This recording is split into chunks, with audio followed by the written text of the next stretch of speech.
Hi you guys, I am here today and I am going to begin reading part 2 of The Secret Garden. Let's review everything that's happened in part 1.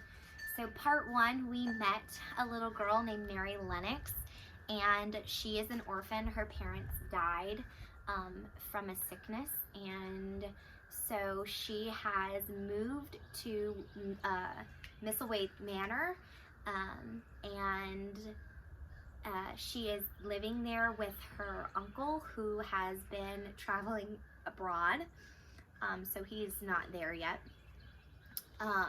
Mrs. Medlock is the one who rode over on the train with her to England. She is originally from India with her parents. That's where her parents lived.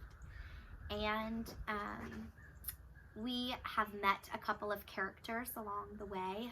Martha is her maid, and she cooks and cleans and brings Mary all kinds of things, and they have had a lot of conversations. And Martha it has many siblings, but one of the siblings that she talks to Mary about is Dickon, and how Dickon loves to talk to animals.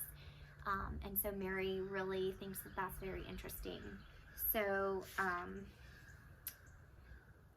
another character that we've met is Ben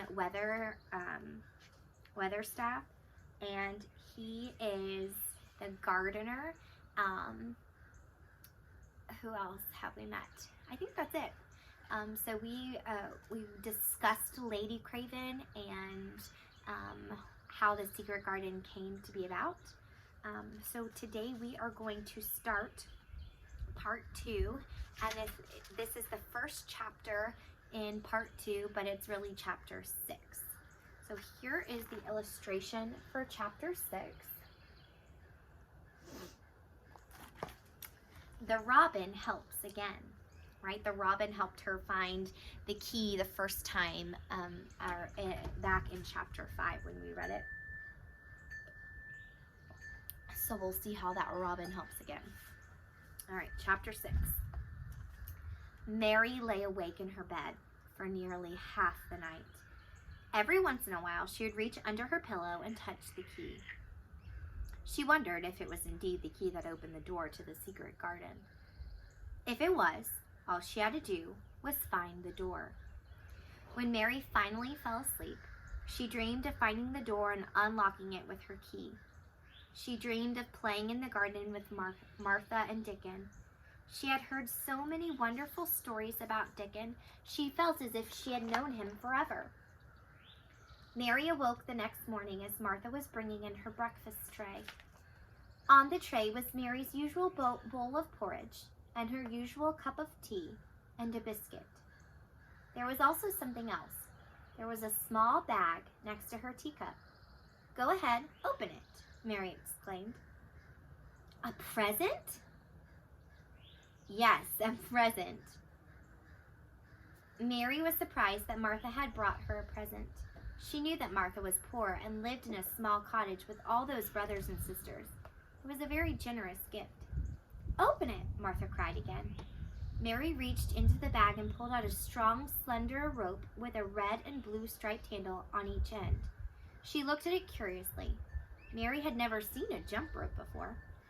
"It's for skipping," Martha told her. Martha showed Mary how to use the jump rope, and soon Mary was skipping all through the manor. She couldn't wait to get outside. "Thank you, Martha," Mary said uncomfortably. She had never thanked anyone in her whole life. She wasn't used to saying those words. "Don't mention it," Martha told her. She smiled and handed Mary her coat and hat, ushering her outdoors to skip. It wasn't long before Mary was skipping as if she'd always known how. Pretty soon she was skipping through the gardens, making up songs and singing as she skipped. She skipped until she was out of breath and had to stop. Mary rested along the high wall of the locked-up garden. She gazed along the wall and thought about how it seemed to go on forever.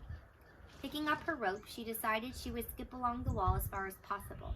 Maybe she could skip the whole length of it. Mary set off skipping, and moments later, something red appeared in the sky. It was her robin. "You showed me where the key was yesterday," Mary called to him. "Can you show me where the door is today?"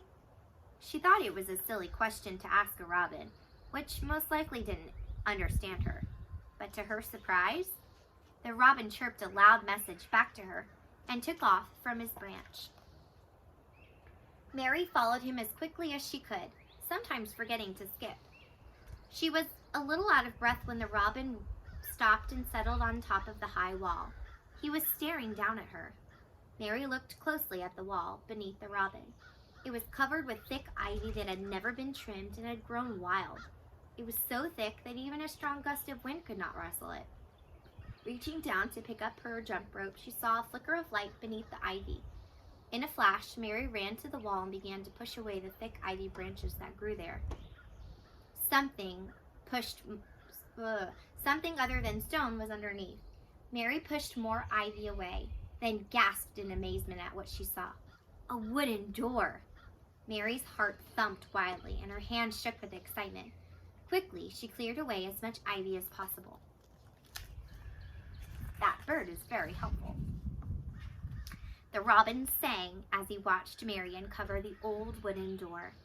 He then chirped with delight when Mary found the door's keyhole. Mary dug into her dress pocket and pulled out the key that she had found the day before. Taking a deep breath, she put the key into the hole. It fit. Using all her strength, she turned the key. She couldn't believe what was happening. With a quick glance down the path, making sure no one was coming, Mary took another deep breath and leaned her small body against the big, heavy door. She pushed with all her might. Slowly, very slowly, the door opened.